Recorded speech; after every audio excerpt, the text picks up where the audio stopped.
I pulled on my Instagram stories. I'm like, how many of you are going through a heartbreak right now?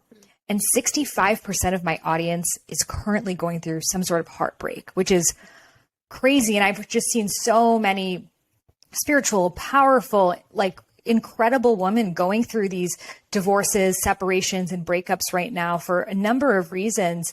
So what advice do you have for creating that new neuro pathway that you're no longer coming to that person who is like your primary, not only caregiver, but lover and companion and everything, when that person has now in many ways to you feels like an enemy? Oh, yes. So one of the big things that, in the book that I talk about is how do you cultivate your bounce factor? And, for anybody that has been going through tough times, I'm going to talk about two different ways to think about this. But the very first is to really start to introspect. And immediately we can start, especially when we are rebuilding.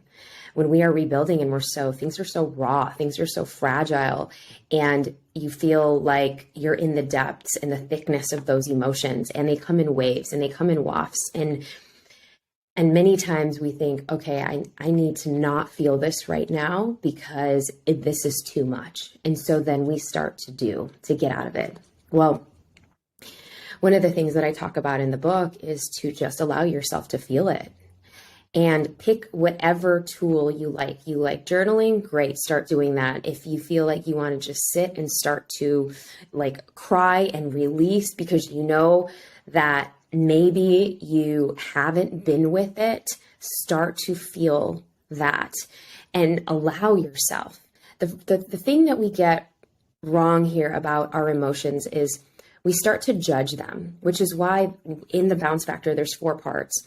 The first part is let's start looking at our upbringing. Let's go back. Let's go back to the basics. Kind of like when I was at my dark night of soul, both of those instances through, divorce and then through motherhood, I had to really face what I was so afraid of. And many of us here, many of the listeners here have started to do the work, have started to process this. But when it comes to love relationships, when it comes to heartbreak, we don't want to then say, oh, wow, okay, well, let's look back at how is my relationship with my parents? How is my relationship with what happened in my upbringing that maybe is playing kind of an underlying low-key role here that perhaps for the longest time I haven't really looked at. Maybe there were losses. Maybe there was divorce when you were younger. Maybe you were a latchkey kid that you were just given the keys and you had to take care of yourself. Maybe you were helicopter parented. Maybe you were tiger parented and you were so constricted. And so your parents were there for everything, whatever that is, right? Maybe you were bullied when you were younger. Maybe you were the kid that got made fun of a lot.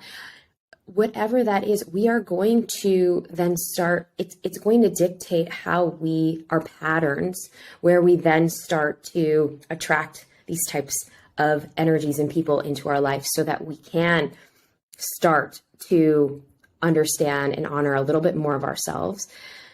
So that's the big piece there. We cannot change our upbringing, right? We can't blame our parents. We have to start to be compassionate for where they were at, right? And do you think just the awareness of it is enough, or it also needs to have like a somatic approach of like really experiencing those unprocessed emotions as well? Oh my goodness.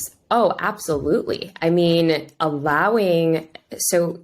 there's a practice that I have in the book. It's, one of the emotional release practices.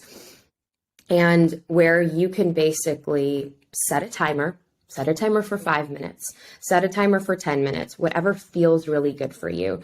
But the first step that we want to do is just close your eyes. I mean, just hand over our heart. When we're actually taking our hand and putting it over our heart, that's immediately connecting our mind and our body and our soul. And we're actually just, I don't know if you remember, but when you were little and maybe you were a toddler or maybe you were in grade school, but you had a hard day at school, you wanted an embrace.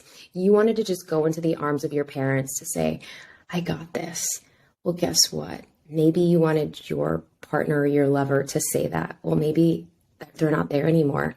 It's you now. And all you have to do is say, I got this. I got you. Whatever you are experiencing right now, it is all good. It is all perfect. We don't have to judge. We don't have to do anything but allow yourself to feel. And what we're actually doing is we are going out of this fight, flight, freeze into more of this. Let's just regulate our nervous system. Let's focus on our breath. Let's focus on, where am I holding the tension right now?